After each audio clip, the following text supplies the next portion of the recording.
aksi nyata saya terkait budaya positif di sekolah. Nah, budaya positif di sekolah ini ada terdiri dari berbagai materi yang di dalamnya terkait juga dengan ada keyakinan kelas, kemudian posisi kontrol yang akan kita aplikasikan bersama nanti di lingkungan sekolah kita. Oke, sebelum kita masuk ke materinya, kita harus tahu dulu Bapak Ibu, apa sih sebenarnya budaya positif itu? Nah, budaya positif di sekolah yaitu nilai-nilai atau kebiasaan-kebiasaan di sekolah yang berpihak pada peserta didik agar mereka dapat berkembang menjadi pribadi yang kritis, penuh hormat, dan tanggung jawab. Jadi Bapak Ibu, kami di sini selaku calon guru penggerak mendapatkan pendidikan, mendapatkan materi yang sangat bermanfaat. Jadi sayang bagi kami kalau tidak mengimbaskan kepada Bapak Ibu. Nah, budaya positif ini adalah bagaimana kita mengarahkan siswa kita atau peserta didik kita itu untuk berkarakter seperti yang diharapkan dalam profil pelajar Pancasila. Nah, kita harus mengubah paradigma kita Bapak Ibu. Jadi untuk membangun budaya yang positif, sekolah perlu menyediakan lingkungan yang positif juga, termasuk kitanya. Kalau kitanya sebagai guru tidak positif, bagaimana kita mau menimbulkan budaya yang positif? Oke. Nah, budaya yang positif di sini adalah bagaimana kita mampu berpikir, bertindak, dan mencipta dengan merdeka, mandiri, dan bertanggung jawab. Nah, biasanya disiplin ini dikaitkan dengan kontrol. Siapa yang mengontrol siswa di dalam kelas? Tentu guru di dalam kelas mengontrol.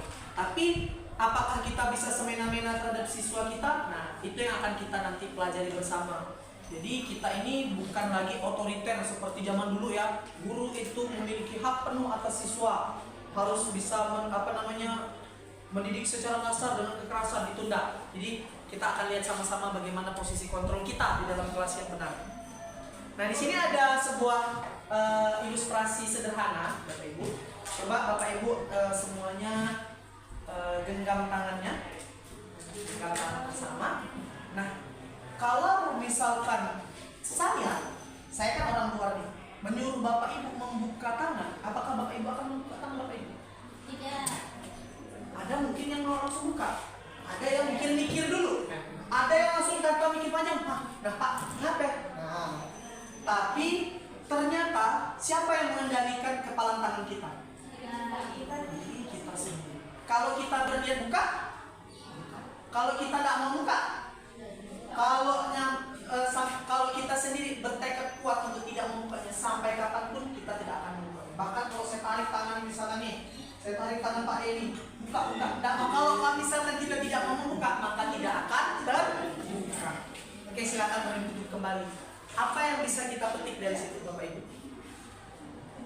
Kira-kira? Ya, Robi?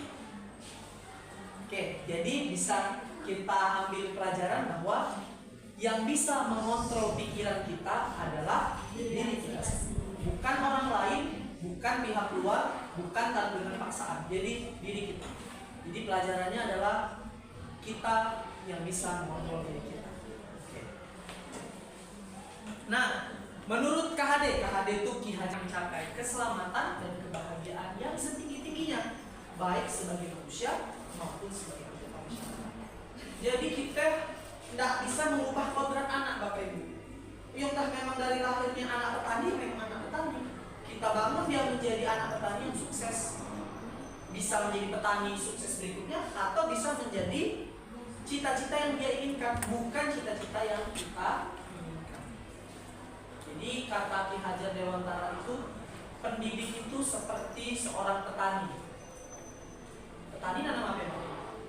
Nah, padi. Bisa kita padi kita ganti dengan jagung? Nggak bisa. Udah dasarnya padi, tinggal kita siram, kasih pupuk. Jadi apa besarnya dia? Jadi padi. Tetap jadi padi, bukan jadi jagung, bukan jadi mangge, bukan jadi kedondong. Nggak bisa.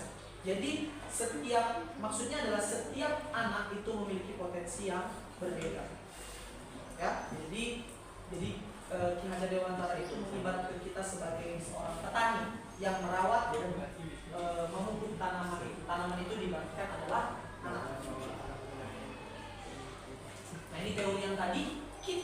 laki-laki yang memegang kontrol atas kepala tangan kita. Apakah kita akan membuka atau menutup kepala tangan, bergantung dari diri kita, sesuai dengan kebutuhan kita. Misalkan yang kita pegang ada besi, ada duri yang tajam, apakah kita akan terus memegangnya selama mungkin? Tidak, pasti akan. Itulah namanya kebutuhan. Kalau tidak ada apa-apa, ya udah di kepala nggak jalan ke kepala. Tapi begitu kita memegang sesuatu yang mungkin berbahaya, sesuai kebutuhan kita buka. Nah, ini ada beberapa paradigma ilusi yang mungkin kita pernah lakukan, ya. Selama ini kita mungkin guru mengontrol murid. Jadi kita berkuasa. Kamu harus pakai sepatu warna hitam, harus kaos kaki putih. Itu kan salah satu bentuk pengontrolan. Nah, di dalam modul guru penggerak kami diajarkan untuk tidak mengontrol, tapi membuat kesepakatan bersama. Jadi anak-anak juga harus dilibatkan ketika membuat peraturan tersebut. Kalau anak-anak ternyata tidak setuju, kita cari jalan tengah. Itulah yang dinamakan keyakinan kelas. Ya, nanti akan kita pahami bersama bagaimana cara membuatnya. Kemudian ilusi yang kedua adalah bahwa kritik dan membuat orang bersalah dapat menguatkan karakter. Kau beda ngerjain, misalkan begini ya, kita lagi didik anak kita nih. Kamu beda tidak ngerjain PR, nggak takut kayak misalkan nilai kamu jelek. Nah itu kan apa? Anak-anak jadi merasa bersalah. Nggak kasihan kan dengan mama bapak, dan merasa tidak bersalah, membuat kita merasa Jadi secara tidak langsung Bapak Ibu kita sudah menghancurkan karakter anak lewat perkataan kita, verbal kita. Jadi harapannya hal-hal yang seperti itu dapat dikurangi, bahkan mungkin tidak dilakukan kembali. Karena ketika kita membuat orang merasa bersalah, maka kita telah menghancurkan karakter. Yang ketiga, ilusi bahwa semua penguatan positif efektif dan bermanfaat. Tidak semua penguatan positif itu efektif. Kadang-kadang kita juga perlu penguatan yang bersifat negatif. Yang keempat, ilusi bahwa orang dewasa memiliki hak untuk memaksa. Ini sering terjadi. Kita orang dewasa, murid kita adalah anak-anak didik kita yang masih kecil di bawah kita. Jadi kita itu seakan-akan memiliki kemampuan yang absolut. Maksa. Harus selesai ya PR-nya. Nggak selesai saya hukum. Nggak selesai saya kasih nilai yang jelek. Itu sebenarnya adalah ilusi ketika kita sebagai guru memaksa. Yang ada Bapak Ibu, kita tidak boleh memaksa anak-anak kita untuk melakukan hal yang mungkin sulit bagi mereka. Jadi kita harus mengetahui dulu latar belakang. Memang sulit kita mengetahui satu persatu latar belakang. Tapi dengan kita belajar mengetahui latar belakang mereka pun juga akan lebih memahami kita. Ya. Sulit bukan berarti tidak mungkin, pasti bisa. Oke. Jadi di sini siapa sih sesungguhnya yang memiliki kontrol? Apakah orang lain? Apakah tetangga? Apakah temanmu atau teman kita? Sebenarnya yang memiliki kontrol atas diri kita adalah diri kita sendiri. Di sini ada beberapa kata-kata yang sangat penting, bahwa kita berusaha memahami pandangan orang lain tentang dunia. Semua perilaku memiliki tujuan, termasuk anak didik kita. Mereka bertindak nakal, mereka bertindak malas, itu pasti ada tujuan. Dan hanya Anda yang bisa mengontrol diri Anda. Anda tidak bisa mengontrol orang lain, termasuk siswa dan siswi kita. Jadi kita diharapkan tidak mengontrol mereka. Biarkan mereka berkembang sesuai kodrat mereka masing-masing. Dan yang kelima, ada kolaborasi dan konsensus menciptakan pilihan-pilihan baru. Dan ini yang terakhir Bapak Ibu, ini model berpikir menang-menang, dalam bahasa Inggrisnya win-win solution. Jadi ketika Bapak Ibu menangani sebuah kasus di sekolah, jadi jangan menyelesaikan dengan tipikal menang kalah. Oh, yang betul kamu nih, Bapak menangkan. Oh, yang salah nih, Bapak salahkan, Bapak hukum. Itu adalah paradigma berpikir yang lama. Nah, di paradigma berpikir yang baru, kita diharapkan berpikirnya itu menang-menang. Artinya yang salah kita benarkan, yang benar pun kita menangkan juga. Jadi dua-duanya itu mendapatkan porsi yang sama. Kayak gimana nanti kita lihat, nanti ada contoh selanjutnya. Nah, selanjutnya selain disiplin itu sangat erat sekali kaitannya dengan budaya positif. Bapak Ibu mungkin bisa sebutkan satu kalimat tentang disiplin. Waktu. Ada yang bisa menyebutkan lagi disiplin itu kaitan tentang apa lagi? Kerja. Apalagi? Integritas mungkin. Nah, jadi disiplin itu apa sih sebenarnya? Artinya adalah belajar. Ini berasal dari bahasa Latin, disiplina. Nah, yang dimaksud disiplin di sini adalah disiplin diri membuat orang menggali potensi menuju sebuah tujuan. Nah, namun dalam budaya kita makna kata disiplin itu berubah, yaitu sesuatu yang dilakukan seseorang pada orang lain untuk mendapatkan kepatuhan. Contoh, kita datang ke sekolah jam 7, apa sih tujuannya? Takut dimarahin kepala sekolah misalkan. Nah, itu berarti bukan dari diri kita. Muncullah kata-kata yaitu motivasi. Nah, di sini ada 3 motivasi Bapak Ibu, teori motivasi perilaku manusia. Yang pertama, karena untuk menghindari hukuman, seperti yang tadi saya contohkan. Kita datang ke sekolah tepat waktu karena takut dimarahin atasan. Itu masih motivasi dari luar. Yang kedua, untuk mendapatkan imbalan. Ngapain sih kita melakukan kegiatan-kegiatan misalkan kayak membuat aksi nyata, ikut lomba ini itu, supaya apa? Dapat sertifikat, dapat imbalan. Itu masih motivasi dari luar. Itu juga motivasi yang belum baik lah menurut teori motivasi. Apa motivasi yang baik ini? Dari internal dengan tujuan disiplin positif, yaitu untuk menghargai diri sendiri. Kenapa saya melakukan aksi nyata? Oh, supaya saya mau mengembangkan diri saya menjadi lebih baik.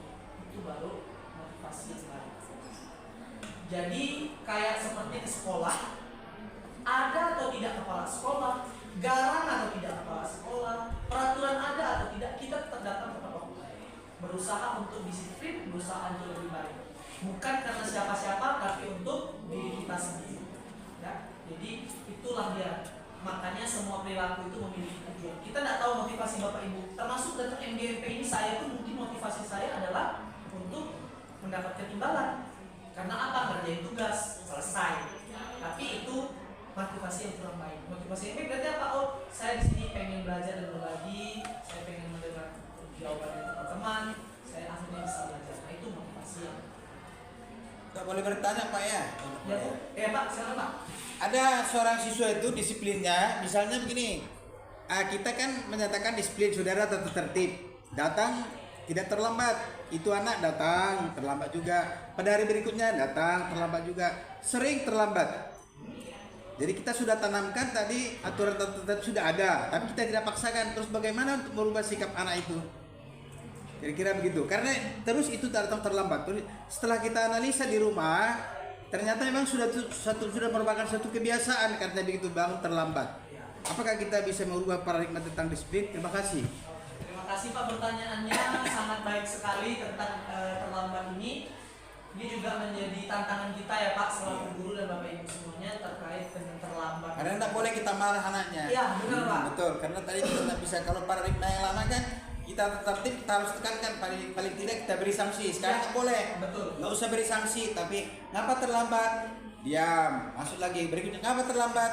Diam. Kita kan tidak bisa beri sanksi. Ya. Apakah ini termasuk membangun atau tidak dalam segi aturan tata disiplin yang sekarang kita lakukan dengan aturan seperti itu? Terima kasih. Terima kasih Pak, pertanyaannya sangat baik. Ini menjadi bahan diskusi kita juga ya Bapak Ibu. Karena mungkin di setiap sekolah akan mengalami kasus yang sama dan pasti ada yang terlambat, termasuk diri kita sendiri. Nah, karena saya juga jujur tidak pernah yang datang terus tepat waktu setiap saat. Pasti ada kalanya kadang kita terlambat dengan berbagai alasan. Ketika ditanya juga alasannya bermacam-macam, termasuk siswa kita Pak. Nah, bagaimana cara menanganinya? Jadi di dalam penanganan kasus di guru penggerak ini Pak, jadi kami diajarkan untuk memperlakukan atau menerapkan yang namanya segitiga restitusi Pak.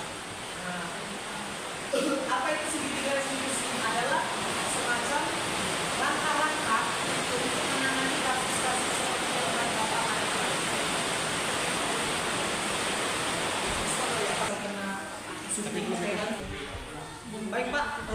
Pak Hasibuan, mungkin pertanyaannya sangat bagus. Tadi untuk penyelesaian masalah seperti tadi, kami diharapkan menerapkan yang namanya proses segitiga restitusi, Pak.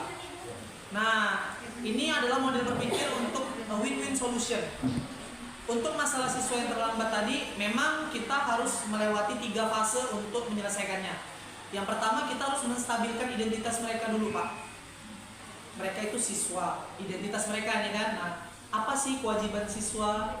Apa sih misalkan yang sudah dia lakukan? Nah, itu kan identitas mereka ditanyakan terlebih dahulu kepada siswa tersebut. Nah, kemudian yang kedua masuk ke fase validasi tindakan yang salah. Kita tanya kepada mereka secara sadar begitu ya. Kira-kira kamu terlambat itu sadar nggak misalkan bahwa itu sebuah kesalahan? Nah, mungkin bentuk pertanyaannya beda-beda Pak ya, tergantung dari kondisi dan situasi. Yang jelas di dalam fase tindak validasi ini kita berusaha memperbaiki tindakan mereka yang kurang tepat. Nah, harapannya supaya mereka dengan sadar bahwa oh ternyata aku ini memang salah. Nah, di fase yang ketiga itu adalah menanyakan keyakinan. Jadi mereka itu yakin nggak dengan tindakan mereka berikutnya? Apakah mereka akan mengulanginya lagi? Apakah mereka akan tetap terlambat? Atau mereka akan lebih baik? Nah, memang tidak bisa langsung cepat Pak penanganannya. Karena di dalam pembelajaran CGP sendiri kami diajarkan bahwa perubahan yang baik seperti ini itu butuh waktu yang sangat panjang untuk penerapannya. Kalau metode hukuman atau reward dan punishment itu sangat cepat, tapi efeknya juga sesaat. Misalkan anak terlambat nih, kita hukum, suruh nyuci WC. Selesai kan akibat dari perbuatan dia. Tapi apakah itu membuat mereka langsung tidak terlambat lagi besok? Belum tentu. Nah itu dia. Memang ini menjadi masalah kita bersama Pak. Tapi dengan segitiga restitusi ini kita harapkan anak-anak itu dapat kita ubah mindsetnya dulu Pak. Mindset dalam segi oh ternyata aku ini penting untuk datang ke sekolah. Disiplin itu utama, kejujuran itu penting. Nah kayak begitu Pak. Ya namanya perubahan, apalagi hal-hal yang mendasar seperti ini memang sulit dilakukan, tapi pelan-pelan bisa kita aplikasikan di dalam sekolah. Ya mulai dari lingkup kita dulu Pak. Karena bagi saya ya ketika saya menjadi siswa, ketika saya terlambat dan dimarahi, itu memberikan efek trauma yang luar biasa. Mungkin Bapak Ibu juga sama. Akhirnya terlambatnya tidak diulangi, tapi motivasinya salah. Motivasinya karena takut terlambat, takut dimarahi, bukan karena keinginan untuk datang ke sekolah tepat waktu. Nah ini profil pelajar Pancasila seperti inilah yang akan kita bangun dengan pendidikan guru penggerak ini. Diharapkan anak itu ke sekolah motivasinya adalah dari diri mereka sendiri. Oke, mungkin begitu Pak. Apa ada yang bisa kita diskusikan lagi Pak? Kalau boleh nanya lanjutan nih ya, boleh ya? Ini karena enggak tahu, mohon dikonfirmasi. Kalau misalnya siswa kita beri kebebasan membuat surat pernyataan atas tindakan tindakan yang dia lakukan, berarti kita minta dia untuk membuat surat pernyataan atas tindakan terlambatnya, lalu apa yang akan dia lakukan ke depannya dan lain sebagainya gitu ya. Itu kan atas kesadarannya sendiri. Itu boleh enggak dalam proses tindakan positif ini? Jadi dibuat boleh tidak? Surat pernyataannya. Jadi sangat boleh Bu, apalagi itu atas dasar kesadaran anak itu sendiri. Jadi malah itu yang kita harapkan. Jadi anak itu mulai sadar bahwa oh, aku harus berubah untuk lebih baik. Dengan adanya surat pernyataan itu mereka jadi lebih aware atau lebih sadar gitu. Oh, ternyata aku harus seperti ini. Nah, misalnya dia membuat surat pernyataan, misalnya dia melakukan tindakan itu lagi ke depannya, maka konsekuensi apa yang akan dia terima dia tulis sendiri nih. Ya. Berarti kalau akhirnya konsekuensi itu kita jalankan, berarti tetap melakukan tindakan positif. Misalnya saya siap menerima sanksi apapun yang diberikan guru itu, misalnya dia tulis sendiri nih dengan kesadarannya sendiri nih. Mungkin bisa diarahkan untuk kalimatnya jangan seperti itu, tapi dia sendiri yang membuat acuan untuk bagaimana hukuman itu untuk diri dia sendiri. Karena ketika dia sudah sepakat dengan tulisan dia dan dia yang sendiri yang merencanakan, maka dia harus menjalankan konsekuensi itu. Konsekuensi itu tidak juga selalu melulu jelek Bu. Hukuman juga tidak selalu melulu tidak bagus. Jadi tidak apa-apa seperti itu dilakukan, asalkan jangan kita yang membuat kesepakatan itu. Jadi misalkan tulis tuh, jika saya terlambat lagi kamu akan nyuci WC, itu berarti salah. Tapi kamu yang buat sendiri gitu, kamu yang membuat konsekuensinya, dan kamu Bapak harapkan akan berubah sesuai dengan surat pernyataan yang kamu buat. Jadi kalau dia tetap menjalankan, tetap dikatakan bisa sebagai suatu tindakan positif. Iya, bisa Bu. Asalkan bukan kita yang mengarahkan mereka. Karena kita tidak bisa mengontrol murid, tapi murid yang secara sadar menawarkan solusi untuk dirinya sendiri, dan dia akan mengerjakan apa yang sudah dia buat. Ya, oke, itu tadi berkaitan dengan. Nah, sebelum kita bisa berkaitan dengan disiplin positif, kita harus tahu dulu Bapak Ibu, ada 5 kebutuhan dasar manusia. Ada bertahan hidup, survival, cinta, diterima atau cinta dan rasa kasih sayang, penguasaan, kesenangan, dan kebebasan. Jadi kita semua punya 5 kebutuhan dasar ini. Semuanya pasti mau dan akan perlu dengan 5 kebutuhan dasar ini. Ini ada contoh kasus, Ibu Ani, guru di kelas 5 di SD, Pelita Hati, sedang bingung menghadapi ulah salah satu murid di kelasnya. Beberapa anak telah datang dan mengeluhkan Agus yang seringkali meminta bekal makan siang mereka dengan paksa. Jika Anda menghadapi situasi seperti Bu Ani, kira-kira apa yang akan kita lakukan? Apakah langsung memarahi Agus? Tentu kita panggil dulu Agusnya. Kita tanya, kenapa Agus kok kamu sering memalakin makanan temanmu? Ternyata Pak, saya tidak dikasih jajan. Masa kita nak marahin kan anak kayak begitu? Kan kondisi ekonomi anak-anak beda masing-masing. Berarti dia perlu kebutuhan apa Bapak Ibu kalau makan? Dia perlu kebutuhan bertahan hidup, makan dan minum. Itu dia yang perlukan. Jadi perlu makan dan minum agar dia bisa dapat melanjutkan kehidupannya. Nah, jadi bagaimana penyelesaiannya? Dipanggil, ditanya, dan diselesaikan dengan segitiga restitusi tadi. Kita tanyakan kira-kira kedepannya mau kayak gimana, apakah dia perlu bekal atau dia mungkin bisa kesepakatan lah ya dengan teman-temannya buat keyakinan kelas, kalau ada makanan yang lebih mungkin bisa dibagikan ke Agus, jadi tidak terkesan pemalakan. Ini juga terjadi di sekolah saya, bukan malam makanan Bapak Ibu, tapi duit dengan modus tak jamin 1.000, tapi akhirnya jadi pemalakan. Ini yang harus kami selesaikan juga. Agak salah sebenarnya penyelesaian kemarin kami ya karena mungkin bukan kita sendiri yang memutuskan kebijakan. Jadi sekolah udah bilang bahwa nanti kalau nggak bisa lulus dilaporkan ke kepolisian. Itu kan hal yang salah. Jadi bisa kita selesaikan internal dulu. Ya, dengan menakut-nakuti tadi mengontrol siswa, akhirnya ya begitulah. Sulit untuk dilakukan, tapi bukan berarti tidak bisa. Nah, jawabannya tadi benar ya, kebutuhan bertahan hidup. Oke, ini 5 posisi kontrol kita sebagai guru Bapak Ibu. Ada penghukum, pembuat merasa bersalah, teman, pemantau, dan manajer. Saya akan kasih satu contoh. Penghukum itu misalkan Bapak Ibu ngasih hukuman buat anak. Kamu tidak pakai sepatu, lari keliling lapangan 10 kali. Itu penghukum. Pembuat merasa bersalah, sampai tadi. Kamu nih ya nggak ngerjain PR, nggak kasihan ke sama mama bapakmu di rumah dan ngasih kau makan, nggak kasihan ke sama ibu udah capek-capek bikin soal kayak gitu. Itu pembuat bersama-sama. Itu posisi kontrol yang kurang baik juga. Teman, kerjakan ya tugasnya, kan kita CS. Atau mungkin bantu bapak ngerjain soal ini, nanti bapak kasih kamu hadiah. Itu adalah posisi kita sebagai. Kadang-kala kita juga terlepas, terlalu akrab, jadi akrab banget dengan siswa. Jadi kita Bapak Ibu harus punya space, harus punya jarak dengan siswa. Sebagai teman kadang-kadang boleh, tapi di luar sekolah itu pun harus kita kasih batasan juga. Jangan sampai anak itu kebablasan. Jadi nganggap kita kawan, dipanggilnya lah macam-macam gitu. Ya. Pemantau ini kayak misalkan Bapak Ibu ngasih tugas, Bapak Ibu tanya, "Udah sampai mana tugasnya?" "Udah letak KPR gue." "Belum letakkan lah." Itu pemantau. Nah, yang paling baik yang disarankan adalah manajer. Kita mengorganisir siswa mulai dari mengerjakan tugas, pengumpulan sampai mengevaluasi mereka. Nah, ini posisi kontrol, tabelnya mungkin terlalu kecil ya.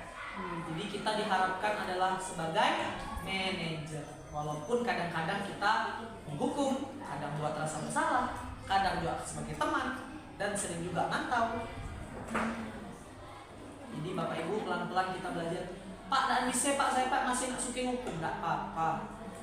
Dikurangi pelan-pelan, kan kita juga nggak bisa berubah drastis ya. Pelan-pelan kita ubah pola pikir kita menjadi yang lebih baik. Nah ini contoh pernyataan-pernyataan yang posisi kontrol. Saya kecewa sekali dengan kamu. Itu kita di posisi membuat orang merasa bersalah. Kamu tidak pernah benar melakukannya. Itu hukum. Ayolah lakukan demi Bapak Ibu nih. Itu sebagai teman. Apakah kamu mau mendapatkan stiker bintang hari ini? Itu pemantau. Nah yang baik adalah bagaimana kamu bisa menyelesaikan masalah ini. Kita bawa anak kita berpikir. Apalagi anak SMP ini sudah bisa dimainkan pola pikirnya. Kalau SD mungkin tidak bisa Bapak Ibu. SD susah. Karena SD masih disuapin, masih dititah atau diperintah begitu. Nah, tugas kita adalah bagaimana mengarahkan mereka. Nah, ini dia budaya positif. Budaya positif itu hanya bagian kecil, yang bagian paling luar. Yang paling utama adalah peraturan kelas. Ini yang harus kita buat, keyakinan-keyakinan kelas. Jadi kita harus buat keyakinan kelas dulu Bapak Ibu di kelas. Semacam kontrak belajar. Di awal kan biasa kita kalau di pembelajaran ada kontrak belajar. Nah, kontrak belajar itu bukan kita yang buat, tapi siswa dan guru. Kita sepakati bersama. Itu yang namanya keyakinan. Kita yakini bersama sebagai nilai-nilai yang baik. Misalkan datang tepat waktu, itu kan sebuah keyakinan. Ndak guru, ndak siswa berarti harus. Sebentar Pak ya, mau bertanya. Ya, silakan Pak. Gini, waktu kita mengadakan pembelajaran kita agak bernada keras dengan Anda waktu suatu pengajar. Iya Pak. Nada keras. Nah setelah kita itu membuat nada keras sehingga dia bisa berubah atau tidak, setelah itu nanti kita mengadakan pendekatan. Lalu kita ajak bergurau, kita nyatakan bahwa hal seperti itu tidak benar. Kan kita sudah bernada keras duluan nih. Apakah ini termasuk budaya boleh diterapkan? Terima kasih. Oke. Terima kasih Pak. Jadi ini salah satu manajemen kasus ya. Bagaimana menangani hal-hal yang seperti itu. Bagi saya mungkin kalau tindakan setelah Bapak memarahi itu tindakan yang benar. Tapi untuk yang nada kasar tadi Pak, itu memang tidak disarankan karena memberikan efek trauma Pak. Walaupun pada akhirnya kita memperbaiki. Manusia itu kan punya istilahnya ya. Manusia kan tidak ada yang sempurna. Iya benar Pak. Mungkin itu karena pengaruh dari lain. Namanya manusia kita kan bukan Tuhan nih. Ya. Kalau manusia itu kan bisa salah, bisa benar, bisa salah, dan bisa lembut. Itu kunci manusia. Betul. Jadi pada saat kita di situasi kondisi seperti itu kita tegang. Nah, kita merasa diri kita salah nih. Apakah itu boleh? Setelah itu kita adakan pendekatan, kita ajak berdiskusi sehingga memahami dengan kekerasan Bapak tadi, hanya direbut dan bisa sadar. Apakah ini boleh termasuk budaya seperti itu? Terima kasih. Baik, karena kan kita kan tugas nih, apalagi saya orang mata kan keras nih, dikira marah. Iya betul. Tapi padahal hati saya baik sebenarnya. Yakin saya Pak, yakin saya. Saya meyakini hal itu. Jadi untuk nada keras tadi Pak, itu memang berarti kita berada di posisi kontrol diri yang kurang efektif atau tidak terkontrol gitu Pak. Dan itu memang wajar. Orang mata kan dengan orang ini kan berbeda nadanya. Iya betul. Kira saya sudah memarahi, padahal kan frekuensi suara saya nyaring, nada saya keras, padahal karena memang sifat orang mata begitu. Iya. Belum tentu saya benci dengan dia. Itu loh mas saya. Oh iya. Budaya. Mungkin begini Pak. Jadi kan namanya manusia perlu adaptasi ya Pak. Jadi sebagai bentuk kontrolnya, mungkin ketika awal pembelajaran Bapak sudah membuat keyakinan dan Bapak membuat semacam persetujuan bahwa anak-anak Bapak ini berasal dari suku ini. Jadi nada Bapak memang agak seperti ini. Jadi ketika Bapak menegur kamu, bukan berarti Bapak sedang marah. Nah, jadi anak-anak sudah terbiasa dulu Pak. Mungkin kalau di awal mereka akan terkejut dan mereka akan trauma. Tapi setelah berikutnya kan sudah beradaptasi Pak. Jadi hal yang Bapak lakukan sebenarnya tidak salah, hanya saja perlu pembiasaan dan adaptasi Pak. Selanjutnya dengan Bapak sudah memperbaiki apa yang sudah tadi, misalkan anak trauma nih, Bapak marah, takut Bapak takut mereka trauma dan Bapak sudah mendekati mereka, itu sudah merupakan sebuah jawaban ataupun semacam aksi yang tepat, Pak. Karena setelah dimarahin, oh kan salah nih, Bapak betulkan dengan beberapa tindakan-tindakan setelahnya, pendekatan, menanyakan mereka tentang apa yang mereka takutkan atau mereka telah berbuat salah, kayak begitu. Jadi kita juga namakan, saya pun jangankan siswa ya Pak, ketemu Bapak pertama kali agak ngomong keras pun saya pikir Bapak marah begitu. Ternyata memang setelah beberapa kali berjumpaan, oh ya ternyata Bapak memang ngomongnya seperti itu. Dan akhirnya menganggap itu menjadi hal yang biasa, hal yang wajar dan lumrah gitu Bapak lakukan. Jadi begitu Pak. Jadi saran saya ataupun menurut pendapat saya mungkin bisa dibuat keyakinan kelas di awal dengan siswa yang baru. Mungkin kan kelas 7 kan terkejut nih nengok Bapak nih. Mama, Bapak Johnson Hasibuan. Mungkin anak-anak ada udah yang berpikir, orang Batak nih pasti nadanya keras-keras gitu kan. Tapi ada juga yang nggak tahu Pak. Nah mungkin bisa dikasih pemahaman di awal supaya tidak terjadi miskomunikasi. Oke, ini tadi keyakinan kelas. Keyakinan kelas itu kurang lebih seperti peraturan kelas yang kita buat di awal pembelajaran. Nah, ini contoh beberapa keyakinan kelas. Ada selalu kembalikan buku ke tempatnya, dilarang mengganggu orang lain, hadir di sekolah 15 menit sebelum pembelajaran dimulai. Dan ini adalah beberapa keyakinan yang harus kita jalani bersama. Jadi cara-cara membuat kesepakatan kelas tadi.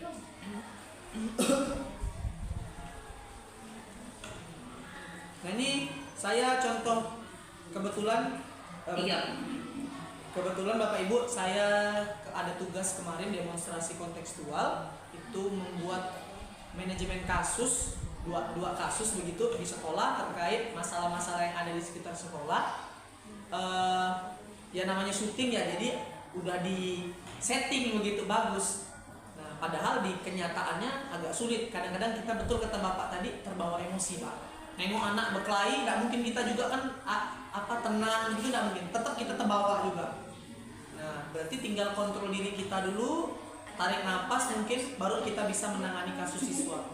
Dan juga siswanya juga nggak boleh langsung kita tangani begitu mereka berkelahi. Biarkan mereka cooling down dulu, tenang, jangan gerasa kerusu dulu. Setelah tenang, baru kita berpikir bersama. Nah, kayak gitu kasusnya. Nah, ini agak kecil ya suaranya. Nah ini kasusnya saya buat si anak ini terlambat 3 kali ke sekolah. Nah saya panggil selaku wali kelasnya, kemudian saya tanyakan, kira-kira kamu kena panggil ini tahu nggak apa? Jadi jangan langsung kita tanya Bapak Ibu. Jadi kita tanya dulu ke mereka, sadar nggak mereka dengan kesalahan? Kalau mereka tidak sadar baru kita kasih tahu, Bapak manggil kamu ini gara-gara kamu terlambat. Nah, kira-kira benar atau enggak tindakan kamu itu terlambat? Salah Pak. Mereka sadar sendiri loh Bapak Ibu. Anak-anak tuh sebenarnya sadar mereka salah. Tapi karena kita terlalu sering pressure mereka, menekan mereka dengan paksaan-paksaan, jadi mereka tidak mau ngomong. Betul Irwin tetap. Jadi kita sebagai guru itu sebenarnya tidak semua bisa diselesaikan dengan kekerasan. Ada mungkin beberapa kasus pakai kekerasan, tapi tidak semua Bapak Ibu. Nah contohnya kayak begini, anak tuh dengan sadar dan akhirnya mereka bahwa peduli gitu dengan bahwa mereka dengan terlambat tuh salah. Nah, ini saya tidak tonton dengan habis, agak syuting syuting banget begitu loh. Jadi ya udah disetting. Alangkah lebih baik memang praktek segitiga restitusi itu kita langsung terapkan gitu. Walaupun dialognya beda-beda pasti dengan setiap anaknya, tidak mungkin langsung kita tanya sesuai dengan textbook tuh, tidak mungkin. Tapi dengan kita menanyakan kesediaan anak, menanyakan kesalahan mereka, nanyakan mereka mau tidak berubah, itu sudah saya praktekkan ke beberapa siswa dan mereka sadar dan tidak mengulanginya lagi. Bahkan dengan tidak pakai kekerasan malah. Ngomongnya pun kita langsung, ngapain kau nong terlambat? Mereka tuh segan loh Bapak Ibu. Dibanding ngapain kau ya terlambat? Nah, dengan ekspresi kita marah gitu, justru mereka malah benci dengan kita. Tapi gitu kita pelan-pelan nanyanya, mereka tuh, oh Bapak nih ternyata dulu loh ya. Gitu. bisa Bapak Ibu terapkan nanti di kelas, mungkin pas lagi ada kasus-kasus kecil kayak nggak ngerjain PR, dipanggil anaknya. Kita sambil belajar Bapak Ibu. Dipanggil, Bapak lihat kau udah berapa kali nggak ngerjakan nih? Kenapa nggak ngerjakan ya? Dijawab, pasti dijawabnya. Kalau kita nanyanya secara heart to heart, hati ke hati kayak gitu. Boleh presentasi Pak statis ya? Boleh Pak, boleh Pak. Sedikit ya? Nah, ini termasuk masalah kasus nih. Ada seorang siswa saya, ini kelas 9 sekarang nih. Ya. Udah dari kelas 7 sampai kelas 9 saya yang bimbing dia. Jadi orang anak ini dikatakan kita beri lembut, apalagi kepala sekolah kami lembut, dirayu itu. Oke lah, dia pada hari itu sadar. Ya. Hari berikutnya timbul lagi masalah, lebih parah lagi. Kita panggil sadar. Lalu hari berikutnya begitu juga sampai saat ini, sampai detik ini masih. Sekali kita tanya, rupanya di rumah dia itu sudah kenyang dengan rotan oleh orang tuanya. Jadi disuruh begitu, jadi keras.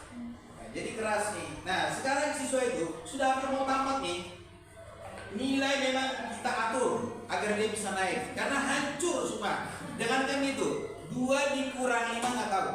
Matematika sudah kelas 2 dikurangi 5 berapa? Nggak tahu. Sekali kita uji, kita tes dia memang begitu. Jadi sekarang pesan kepala sekolah, tolonglah anak ini diselamatkan. Kita selamatkan dia, tetapi kognitifnya rendah. Saya yakin 3 tahun saya mengajar dia, tetap kognitifnya rendah. Nanti sampai di hadapan masyarakat pun dia, saya pikir tidak bisa. Tapi kita membela dia secara positif. Ya. Kita kan tidak boleh tadi keras nih. Kalau saya keras sudah bosan. Pertama kelas dulu sudah saya tendang, saya jitak. Saya kepala soalnya. Saya orang keras, tidak mempan. Saya rayu, saya jitak, saya panggil, saya rayu. Juga begitu. Akhirnya saya biarkan. Kita membiarkan ini. Apakah kita salah atau benar? Kita biarkan. Ketika kita selamatkan itu nilainya IPA-nya tidak bagus, ternyata dapat 30, saya tuntaskan 75. Nah, apakah kita salah sebagai guru ini? Nah, kita buat begitu terus sampai tamat ini lulus, kognitifnya tetap rendah. 1. Afektifnya hancur, kelakuannya hancur. Sikapnya jelek ya Pak. Kan di situ afektifnya kan sudah hancur tuh. Kelakuannya BRT kita nggak tahu. Ya. Karena anaknya sudah begitu, pembinaan dari orang tua. Nah sekarang bagaimana posisi kita sebagai guru? Kita biarkan, kan kita sudah berusaha memanggil dia sampai tamat, nilainya nanti tidak ada pengetahuan dapat di SMP itu. Bagaimana kira-kira menurut guru dengan spesies pemberantasan? Terima kasih. Mantap, berat sekali permasalahannya Pak ya. Mungkin bisa kita diskusikan bersama Pak, tapi karena mungkin Bapak bertanya ke saya akan berikan pandangan saya terkait masalah itu ya Pak ya. Oke, untuk masalah yang tadi itu Pak, memang di dalam pendidikan guru penggerak itu tidak ada anak yang salah Pak. Jadi anak itu sudah punya kodratnya masing-masing, termasuk dengan latar belakang sosial yang di rumah tadi yang sering dipukul. Sebentar Pak, jadi salahkah guru memberi nilai yang tidak bisa jadi bisa? Itu sekarang, karena yang tadi tuntutan Pak, tuntutan. Sekarang yang nilainya tidak bisa ini, bukan hanya satu guru, semua guru. Jelek si anu itu, udah nakal, begitu jelek nilainya. Tapi kita pertahankan sampai dulu. Apakah itu benar betul dibimbingkan sekarang? Ini saya tanya. Kalau menurut kita kalau betul paling betul. Tapi kita udah rayu, kita biarkan, kita buat pendekatan, kita ajari, kita begini. Kau juga nggak mempan. Bagaimana karakter seperti itu kita sebagai guru? Terima kasih. Itu sudah kita selamatkan loh dia. Kita selamatkan sampai dia. Tapi nanti taman DSD kognitif pengetahuannya tidak ada. Saya yakin. Ya, saya yakin. Tanya ini pun tidak tahu. Tapi sudah kita selamatkan dengan cara seperti tadi. Bayangkan Pak, 2 dikurang 5 tidak tahu. Sudah kelas 9. Itu Bapak tanyakan berarti benar enggak tindakan kita gitu. Nah, itulah yang kalau secara yang sudah saya pelajari yang memang itu tidak dibenarkan walaupun tidak ikut guru penggerak ya Pak. Tindakan kita menyelamatkan nilai siswa walaupun kemampuannya itu tidak benar Pak. Memang salah. Tapi ada nilai-nilai kemanusiaan yang memang kadang berlawan dengan hati nurani kita Pak. Saya iya. Kadang kita kadang kita pun dipaksa oleh sekolah harus menuntaskan mereka. Kadang juga berlawanan Pak dengan hati nurani saya Pak. Ya mau tidak mau akhirnya kita lakukan juga. Ya pada akhirnya yang benar yang bisa kita lakukan adalah membenahi karakter si anak. Walaupun tidak juga benar. Tapi setidaknya begini Pak, Bapak sudah menjalankan apa yang sudah diharapkan oleh pemerintah. Tahapan-tahapannya, dekati dia, membenahi karakter. Kalau memang toh anaknya tidak bisa berubah, itu urusan dia Pak dengan keluarganya di rumah. Yang penting Bapak sudah menjalankan tahapan-tahapan, menjalankan sesuai prosedur, sehingga apa, Bapak tidak nanti disalahkan oleh pihak orang tua dan pihak masyarakat. Masalah dia memang bertingkah, kalau memang anak itu benar Pak, pasti semua guru pun tidak akan bilang kayak begitu. Tapi kalau semua guru udah bilang memang anak ini dia bertingkah, berarti memang dari segi anaknya sendiri dan orang tua di rumah. Karena memang orang tua itu pendidikan yang paling lama. Di sekolah paling cuma 6-7 jam. 17 jam di rumah itu adalah tanggung jawab orang tua, bukan tanggung jawab kita. Jadi kita lakukan Pak yang menurut kita bisa, yang menurut kita paling betul, yang menurut kita paling benar. Selebihnya kita serahkan ke orang tua. Makanya nanti mungkin di dalam diskusi dengan orang tua itu kita penting. Oke, lagi azan kita stop ya Bapak Ibu. Oke. Baik, terima kasih Bapak Ibu atas partisipasi dan atensinya. Kurang lebihnya saya mohon maaf. Terima kasih juga untuk Pak Hasibuan yang sudah memberikan banyak sekali kasus-kasus sehingga kami jadi banyak belajar.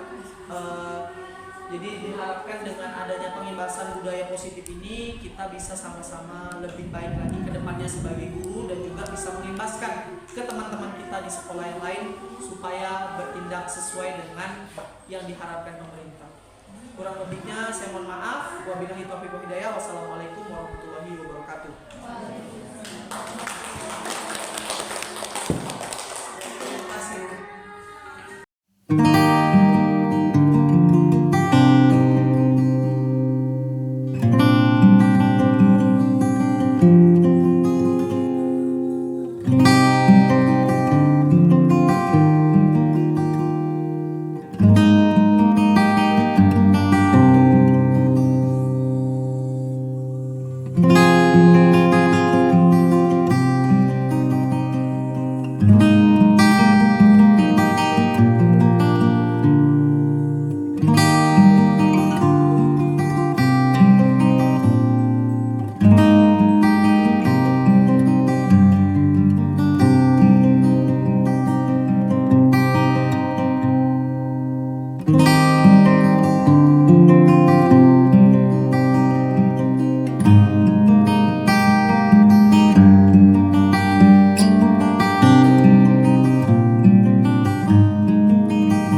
you.